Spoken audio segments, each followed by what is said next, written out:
Fourth inning, racquetball, Negro League owners. Baseball really is an expensive thing to operate. Etha Manley, co-owner of the Newark Eagles.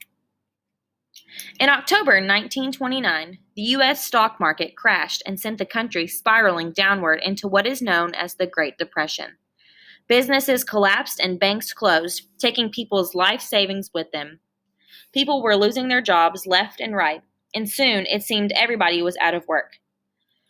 What little money people had left could only be spent on food and heat. The Depression hit white baseball hard and Negro baseball even harder. The Eastern Colored League and the Great Negro National League that Rube Foster had built fell apart after 12 seasons. Most teams disappeared. The teams that remained drifted around barnstorming wherever they could, passing the hat. At the same time, Rube Foster was committed to a mental institution. Running the league and trying to keep everything together all those years had taken their toll on him. The Eastern League owners started raiding his league for players, and it sent him over the edge. Not long after that, he passed away. It was terrible to see this happen to such a great man. He did what no one else could do, and now all that he had worked for was gone. Within a very short time, the economy failed. The Eastern Colored League folded, and both Rube and his Great Negro National League were laid to rest. It looked like the grand old days of the Negro Leagues were over. Despite the hard times, there were a few who did make money during the Depression. They were known as numbers men, racketeers. Some were intelligent black men who could have been stockbrokers or general managers of great corporations, but because of segregation, were not able to hold these positions. Here is a painting of Gus Greene, owner of the Pittsburgh Crowds.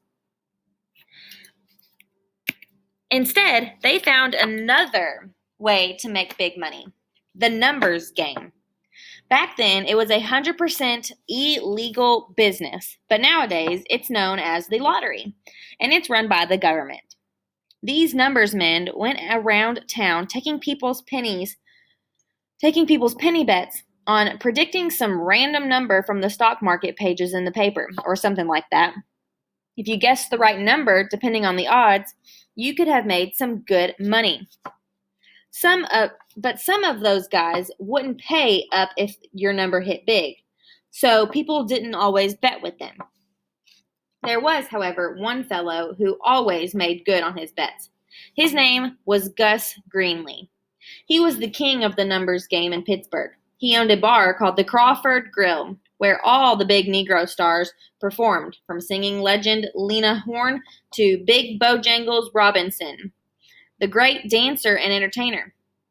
Greene wore expensive suits and drove around town in his Duesenberg, a fancy car that in those days was worth a fortune. He also had a few fighters. One was none other than the world light heavyweight champ John Henry Lewis.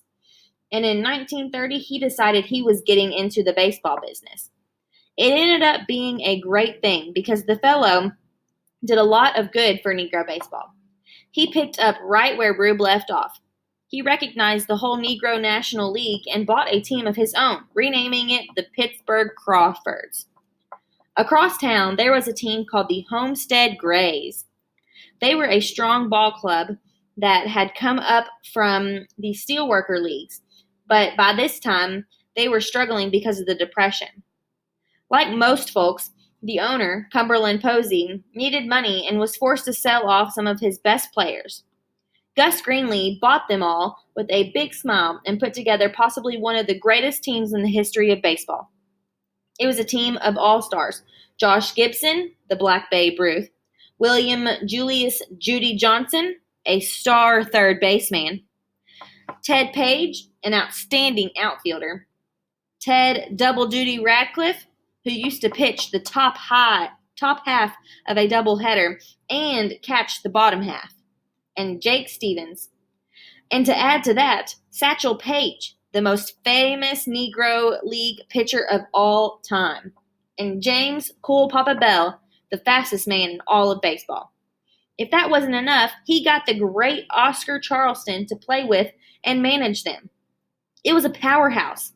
5 of those guys wound up in the Baseball Hall of Fame in Cooperstown, New York. Man, that team was unbeatable. Well, they were unbeatable until Greenlee's numbers business got him into some trouble with the law. Someone on the inside of his operations had started to leak information to the police, and Gus ended up on the run. After that, his star players jumped the team to go play ball down in Santo Domingo. That was the end of the mighty Pittsburgh Crawfords. Baseball was an expensive business to operate. Many of the owners made their money in the numbers business and used it to support their baseball teams, like Abe and Effa Manley, who owned the Newark Eagles. You also had Alex Pompous, owner of the Cuban Stars and the New York Cubans, and Sonny Mae and Jackson, who had a stake in the Homestead Grays. But there were also doctors, a few black celebrities, and even a couple of undertakers. So here is a painting of the Pittsburgh Crawfords. World-famous trumpeter Louis Armstrong and his Secret 9 ball club and Bill Bojangles Robinson partly owned the New York Black Yankees.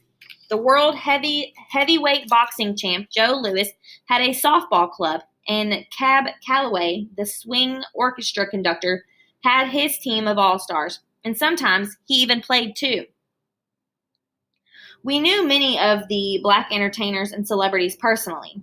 It really wasn't a thing to see Lena Horne and Count Basie in the same hotel where we were staying.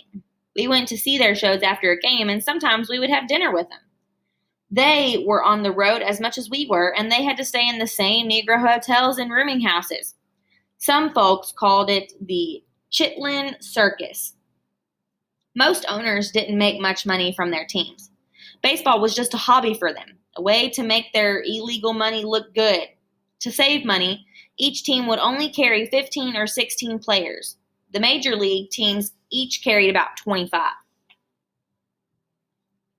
Average salary for each player started at roughly $125 per month back in '34 and went up to $500 to $800 during the '40s.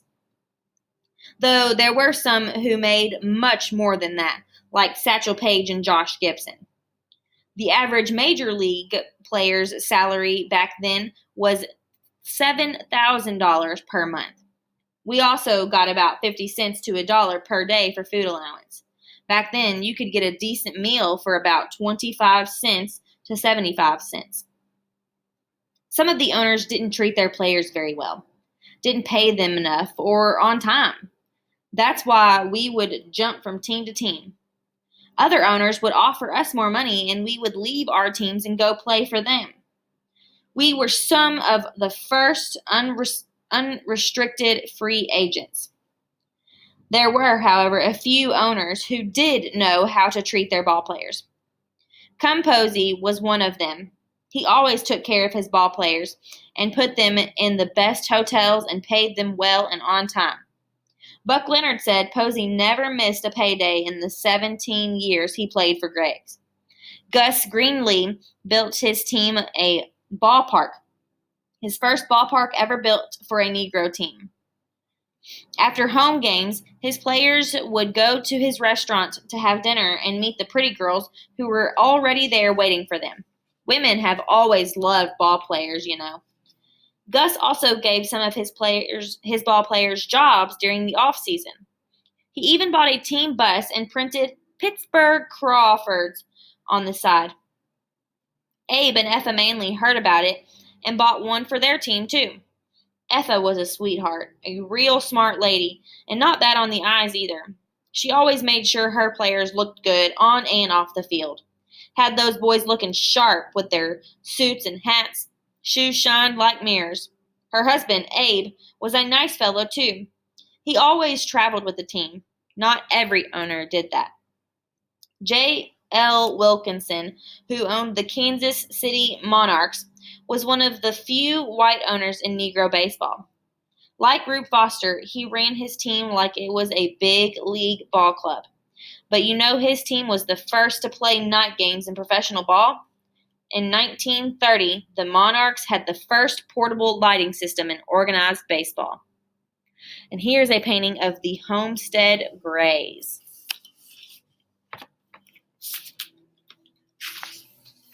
So here's the first night lighting system.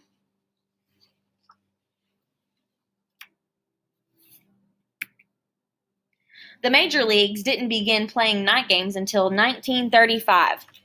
Night baseball changed everything. All those folks who had to work during the day were now able to see a baseball game in the evening. While it was still light, the players set the lights up on poles around the field next to first and third base and in the outfield.